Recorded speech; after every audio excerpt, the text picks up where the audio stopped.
Au nom du Père et du Fils et du Saint-Esprit, Amen. Le bien de mon Père, bonjour, bienvenue à cette deuxième journée de méditation de cette semaine, dans laquelle nous aurons encore deux textes pour rester en communion avec notre Seigneur, rester en prière avec nos frères et sœurs à travers le monde, à travers ce vaste réseau de méditation de chaque jour. Je vous invite donc à élargir aussi votre base d'écoute parce que il me semble que c'est une bonne chose de se lever avec la parole de Dieu, de méditer avec la parole de Dieu et de savoir que plusieurs personnes comme toi à travers le monde méditent la même parole.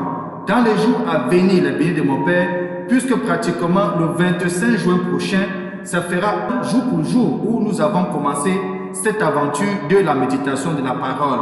Et à partir du 25 juin, il y aura un nouvel concept que nous allons mettre sur pied et nous allons vous communiquer le moment venu. Et ça sera vraiment une très très grande famille, vraiment dans tous les continents, dans la majorité des pays à travers le monde, qui chaque matin nous écoute et prie avec vous dans la communion de l'Esprit Saint.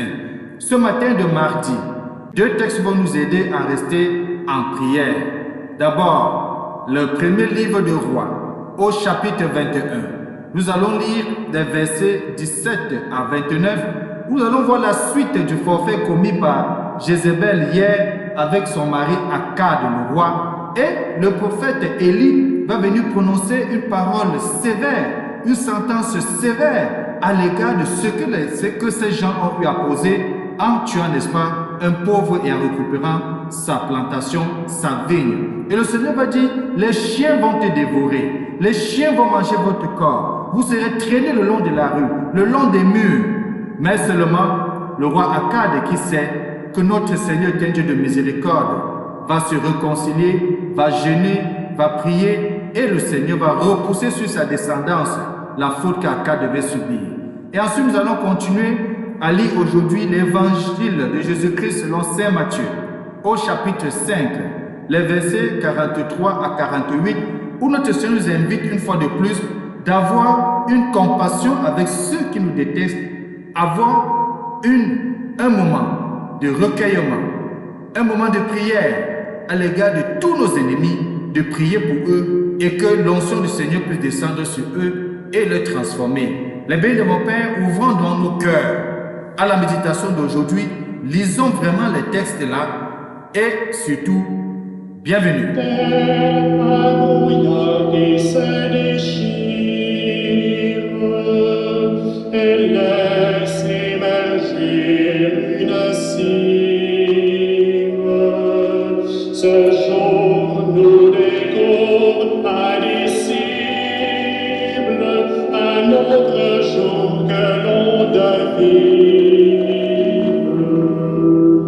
Un autre jour que l'on devine, prions les bénis de mon Père, Dieu qui ne cesse de créer l'univers.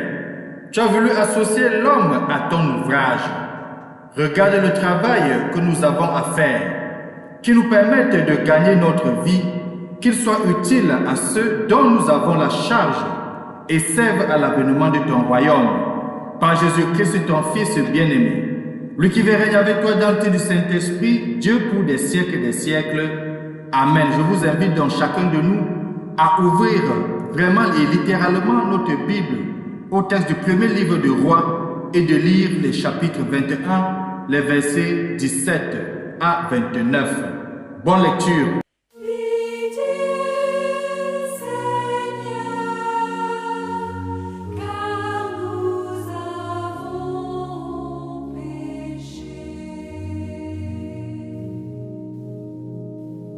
Pitié pour moi, mon Dieu, dans ton amour. Selon ta grande miséricorde, efface mon péché. Lave-moi tout entier de ma faute. Purifie-moi de mon offense. Pitié, Seigneur, car nous avons péché.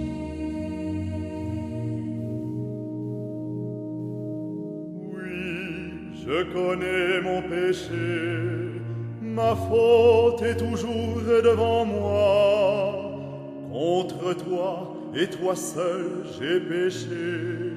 Ce qui est mal à tes yeux, je l'ai fait. Pitié, Seigneur, car nous avons péché.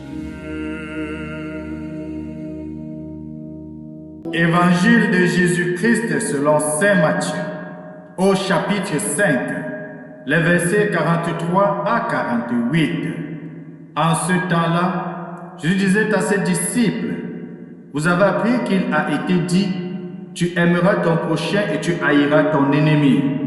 Eh bien, moi, je vous dis, aimez vos ennemis et priez pour ceux qui vous persécutent, afin d'être vraiment les fils de votre Père qui est aux cieux. Car il fait lever son soleil sur les méchants et sur les bons. Il fait tomber la pluie sur les justes et sur les injustes.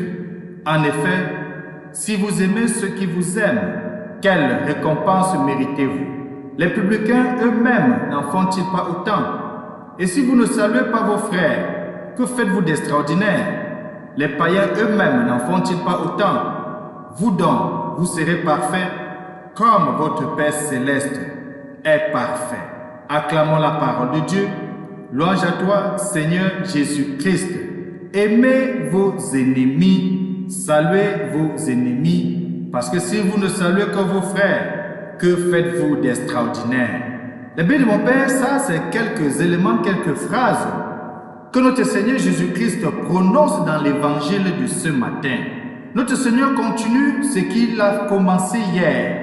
Une pédagogie du nouveau en d'autres termes, une théologie nouvelle, et il touche le fondement des lois, le fondement de la loi sur lequel longtemps le peuple s'est appuyé. Hier, en touchant la loi du talion, œil pour œil, dent pour dent, en disant de ne pas riposter aux méchants, et même de présenter l'autre jour son été giflé, le Seigneur montrait l'attitude pour plaire à son Père.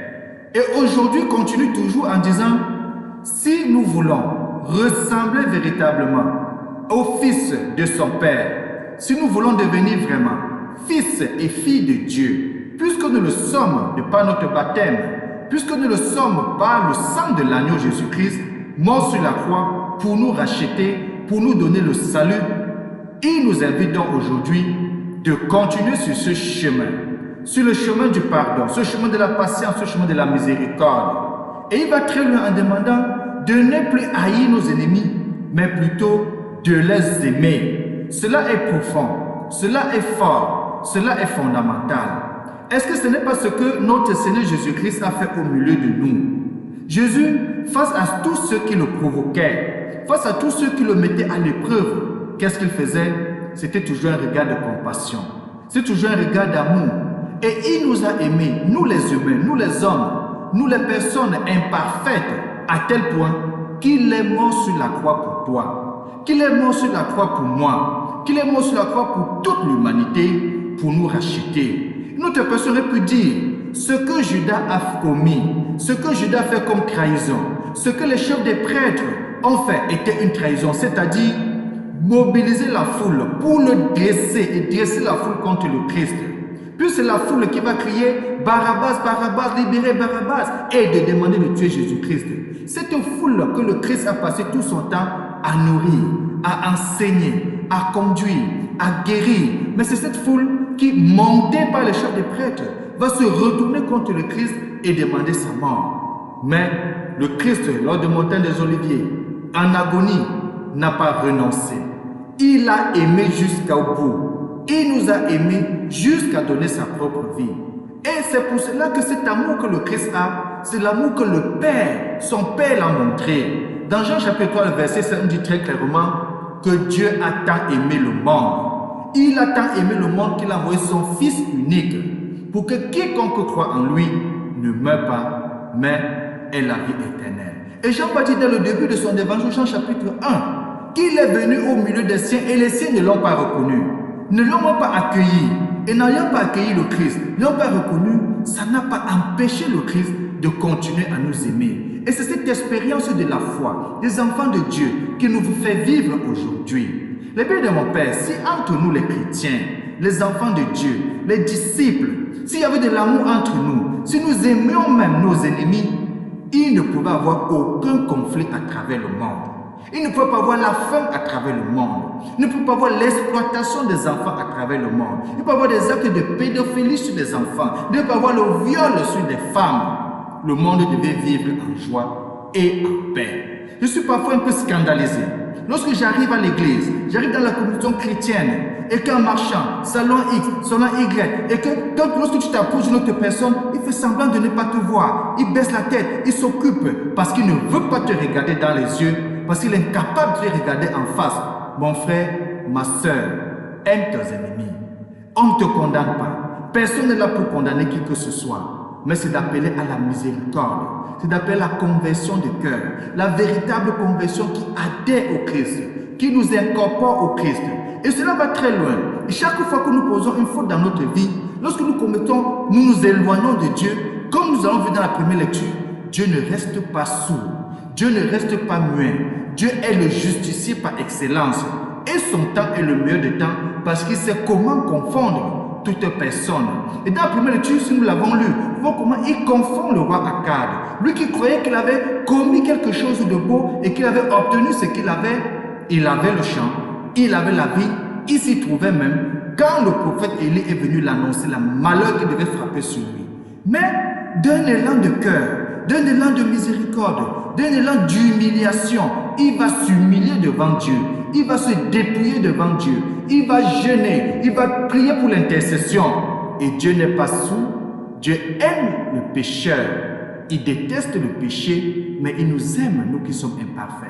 Et il nous appelle justement à la conversion, il nous appelle au retour à la source, au retour à la maison, au retour à lui, de ne pas nous entêter dans nos mauvais chemins. Et ce qui est bien à lire dans la première lecture, c'est que le Seigneur épargne Akad, mais il dit, sur ses fils, il va agir. Et chaque fois que nous posons des actes, nous croyons que nous sommes très forts. Mais si nous avons pensé à notre descendance, est-ce que nous avons pensé à nos enfants, est-ce que nous avons pensé à nos petits-enfants, si nous les aimons, si nous aimons nos enfants, nos petits-enfants, posons des actes à tel point qu'ils ne soient pas rétributables de ce que nous avons posé, de ce que nous avons posé comme geste, pour que nos enfants, nos petits-enfants ne répondent pas de ce que nous aurons posé de notre vivant, que le malheur ne les frappe pas parce que nous avons passé toute notre vie à commettre le mal et à nous éloigner du Seigneur. Que cela nous interpelle aujourd'hui, pas seulement pour nous-mêmes. Et cela aussi peut interpeller tous ceux qui entrent en communion et qui participent justement dans des groupes pour faire le mal à l'autre. Ce que nous avons vu dans la première lecture, c'est que non seulement Akad, ce n'est pas Akad qui a tué, c'est son épouse qui a commis l'acte. Mais puisque Akad était plus ou moins complice de cela, lui aussi est frappé, lui aussi est touché. Donc, pensons chaque fois que nous voulons entrer dans une dynamique. Est-ce c'est pour le bien ou c'est pour le mal? Parce qu'on va dire, ce n'est pas moi qui ai fait, c'est d'autres qui ont fait. C'est Adam et Ève qui avaient commis le péché depuis le jardin d'Éden. Mais sa descendance a été maudite entre guillemets. Du moins, la descendance a été punie. Puisque tu as fait, tu vas mourir. Parce que nos premiers parents l'avaient commis. Et on le voit aussi dans le texte de la première lecture. Parce que Akad et son épouse ont posé des actes, ça va reposer sur les enfants, sur les fils plus tard. Réfléchissons dans tout ce que nous faisons. Si nous aimons les autres, nos miens, si nous aimons nos prochains, si nous aimons nos enfants, si nous aimons nos petits-enfants, évitons-les le malheur, évitons-les le courroux en posant des actes juste au milieu de nous. Au contraire, attirons sur eux la bénédiction. Parce que lorsque le Seigneur bénit, il bénit jusqu'à la 4e génération. Quand le Seigneur nous bénit, il bénit notre progéniture. Et c'est ce qu'il avait fait à Abraham. Il a béni Abraham, il a béni Isaac, il a béni Jacob. à travers nous, nous pouvons aussi recevoir les bénédictions pour nos frères et sœurs. Et que Dieu Tout-Puissant nous aide à comprendre cela aujourd'hui et qu'il nous bénisse, lui qui est Père, Fils et Saint-Esprit. Amen. Bon mardi.